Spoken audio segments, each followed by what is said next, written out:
Are you a crafter? Do you knit, sew, paint, or scrapbook? If so, then you know your hobby comes with supplies, and how to store them can be a problem.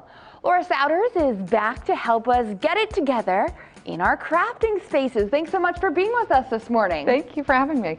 So you say the first step when it comes to organizing has to do with inventory. Tell us about that. Exactly. You have to take inventory, see exactly what you have.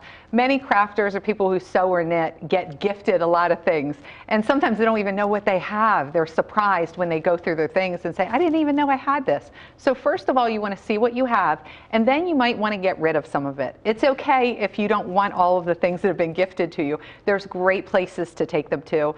There's a Lancaster Recreate Center that you can donate them to.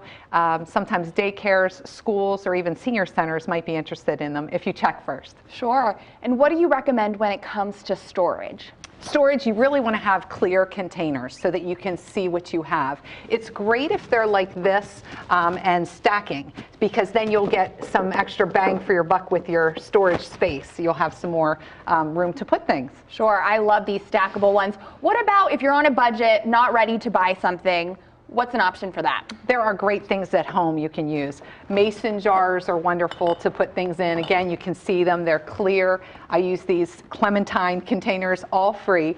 Vases and nut containers left over are perfect for storing your craft supplies.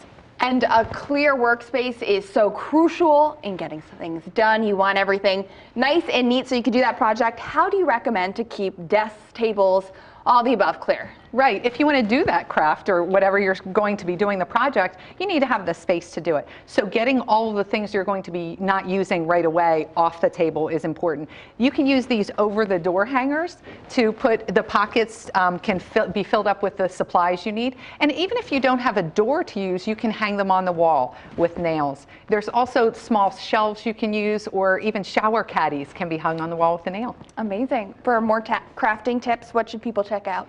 You can check out my book, Organizing Her Life, on Amazon. Fabulous. Thank you so much for being with us. Thank you. We'll be right back.